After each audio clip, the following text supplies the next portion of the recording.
Assalamualaikum warahmatullahi wabarakatuh. Salam Pramuka.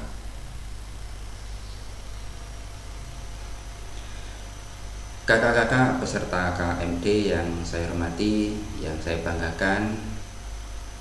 Bismillahirrahmanirrahim. Alhamdulillah, la haula wala quwwata illa billah. Amma ba'du. Melanjutkan materi kita berikutnya. Berjumpa lagi dengan saya, Kak Sutrisno. Untuk materi kita pada kesempatan kali ini yaitu tugas pembina pramuka penggalang. Pembina pramuka adalah anggota dewasa yang memiliki komitmen yang tinggi terhadap prinsip-prinsip dalam pendidikan kepramukaan.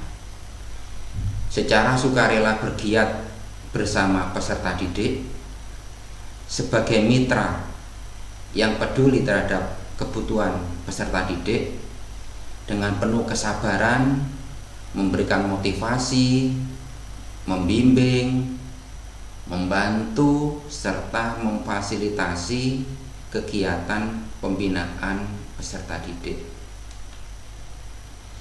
Yang kedua, pembina pramuka itu sekurang-kurangnya atau minimal telah mengikuti kursus pembina pramuka mahir tingkat dasar atau KMD.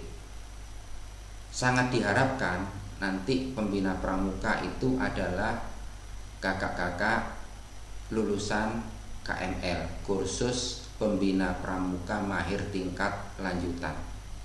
Tetapi kalau itu tidak ada, satu gugus depan itu tidak ada yang menyelesaikan kursus pembina pramuka mahir tingkat lanjutan atau KML, maka diperbolehkan kakak-kakak lulusan KMD bisa menjadi pembina pramuka di gugus depan.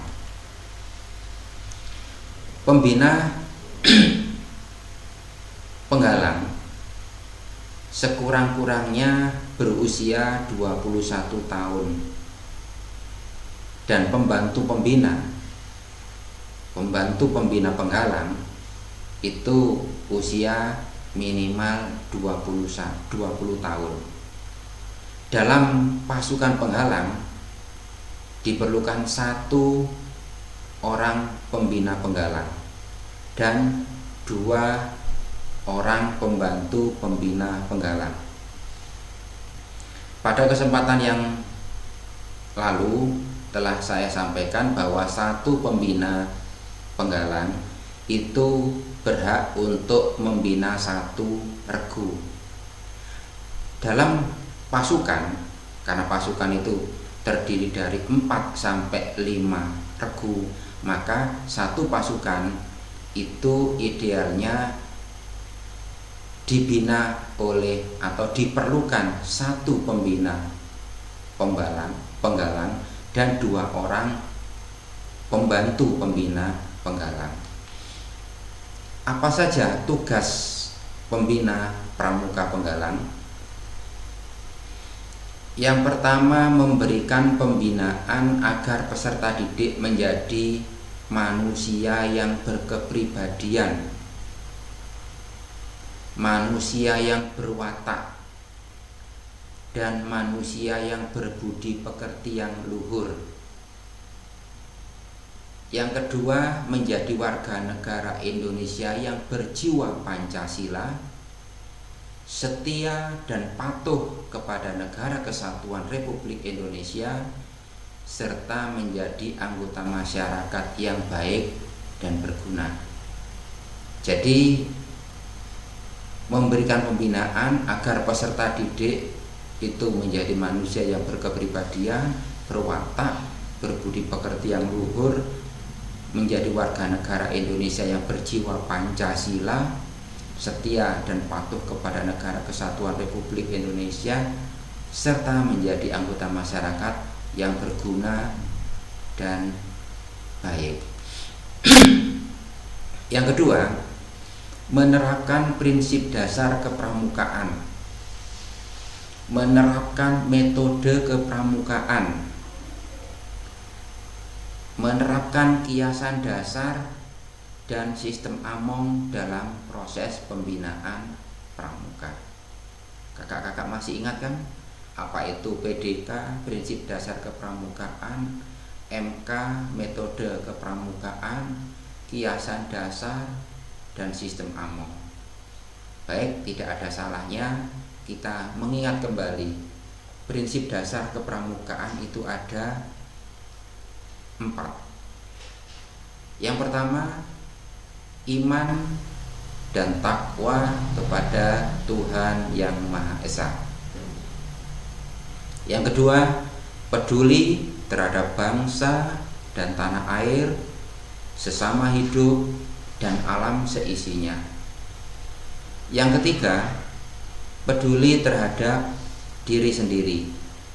Yang keempat, taat pada kode kehormatan pramuka. Itu 4 prinsip dasar kepramukaan. Selanjutnya, apa saja metode yang diterapkan dalam kepramukaan? Masih ingat kakak-kakak? Yang pertama, pengamalan kode kehormatan pramuka. Yang kedua, belajar sambil melakukan. Yang ketiga, sistem berkelompok atau kerjasama dan berkompetensi. Yang keempat, kegiatan menantang. Yang kelima, kegiatan di alam terbuka. Yang keenam, kehadiran orang dewasa yang memberikan dorongan dan dukungan kepada peserta didik.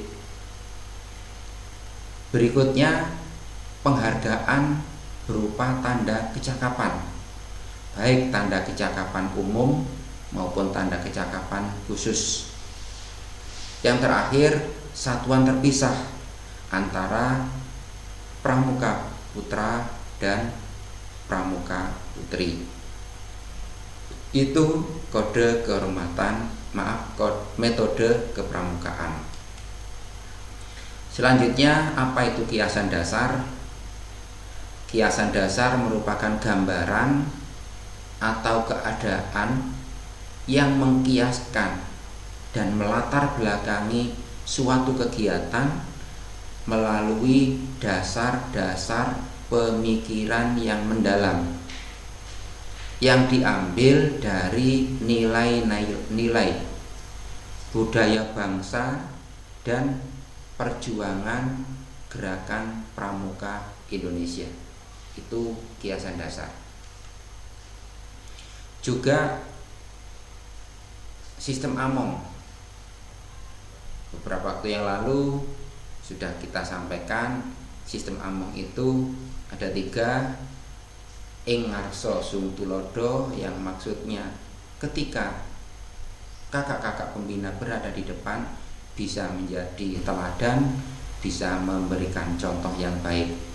Ing madya mangun karso, maksudnya ketika kakak-kakak berada di tengah-tengah mereka, pembina pramuka bisa membangun kemauan dari peserta didik. Yang ketiga, tutwuri handayani, ketika kakak-kakak berada di belakang, ini kakak-kakak bisa memberikan daya, bisa memberikan kekuatan atau dorongan dan pengaruh yang baik ke arah kemandirian. Selanjutnya, tugas yang ketiga yaitu memberikan pengayaan dengan mengikuti perkembangan, sehingga kegiatan pendidikan kepramukaan bernuansa kekinian atau bahasa kerennya up to date, bermanfaat bagi peserta didik dan masyarakat lingkungan, serta tetap berada dalam koridor ketaatan terhadap kode kehormatan gerakan pramuka. Yang keempat, tugas pembina menghidupkan dan membesarkan gugus depan dengan selalu memelihara kerjasama yang baik dengan orang tua, wali pramuka, dan masyarakat. Itu tugas pembina pramuka. Kakak-kakak peserta KMD yang saya banggakan, sekarang kita lihat, mari kita pelajari apa tanggung jawab kita sebagai pembina pramuka. Yang pertama, dalam melaksanakan tugasnya, pembina pramuka bertanggung jawab atas terselenggaranya pendidikan kepramukaan yang teratur dan terarah sesuai dengan visi dan misi gerakan pramuka. Terjaganya pelaksanaan PDK, prinsip dasar kepramukaan, metode kepramukaan pada semua kegiatan pramuka.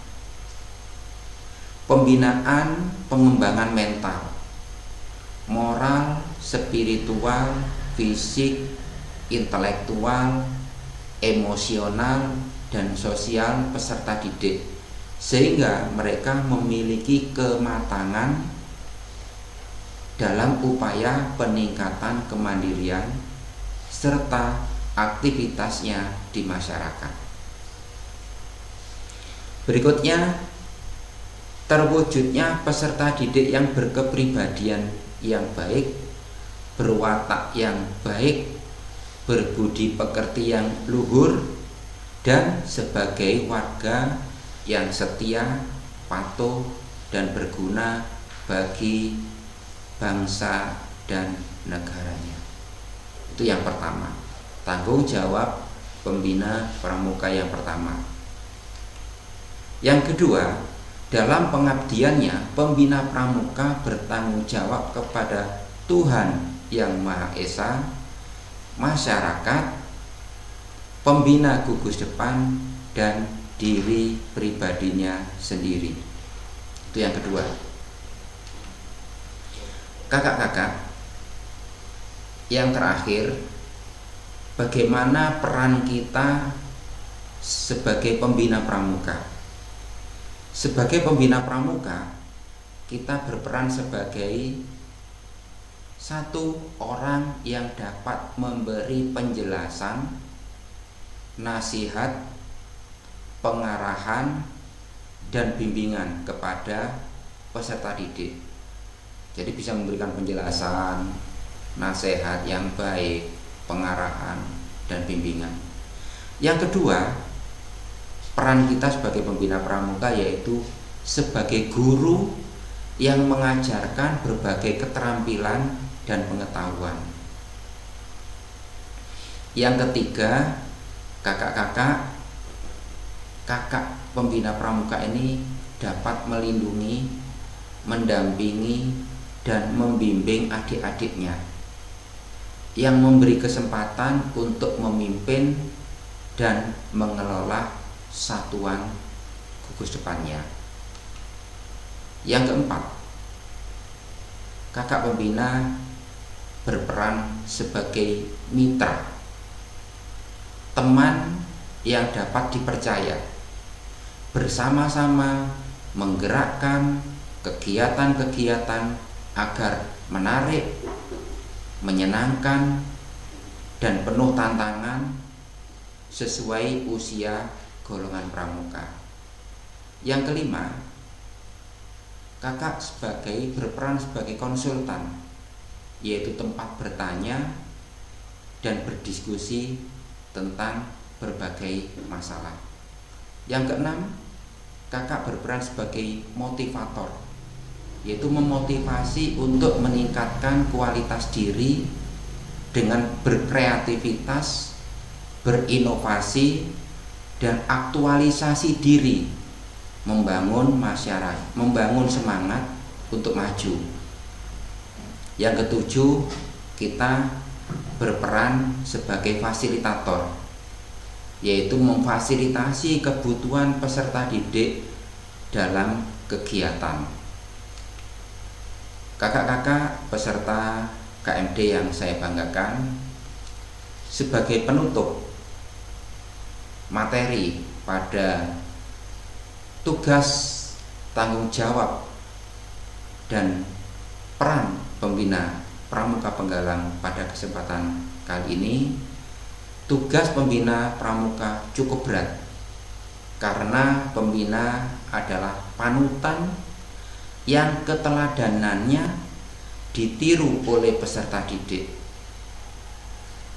Untuk itu, seorang pembina pramuka perlu menjaga sikap, melatih kepekaan terhadap kebutuhan peserta didik, serta selalu berpegang teguh kepada semboyan pembina pramuka, yaitu ikhlas bakti, bina bangsa, ber budi bawa laksana.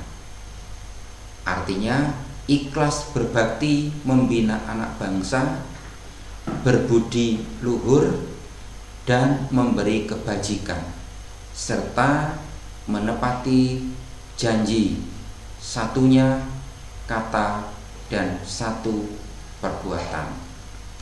Kakak-kakak peserta KMD yang saya banggakan, itu tadi tugas, tanggung jawab, dan peran pembina pramuka penggalang. Tentu kakak-kakak setelah menerima materi ini ada tugas seperti biasanya yang akan saya berikan kepada kakak-kakak peserta KMD. Tugasnya ada 3. Yang pertama, jelaskan tugas pembina pramuka. Saya ulangi, yang pertama, jelaskan tugas pembina pramuka. Yang kedua, jelaskan tanggung jawab pembina pramuka. Jelaskan tanggung jawab pembina pramuka. Yang ketiga, jelaskan peran pembina pramuka. Jelaskan peran pembina pramuka. Kakak-kakak peserta KMD yang saya banggakan, itu tadi materi tugas pembina pramuka yang bisa kami sampaikan. Terima kasih atas perhatiannya. Mohon maaf atas segala kekurangan dan kesalahan. Kami akhiri, wabillahi taufik wal hidayah. Wassalamualaikum warahmatullahi wabarakatuh. Salam Pramuka.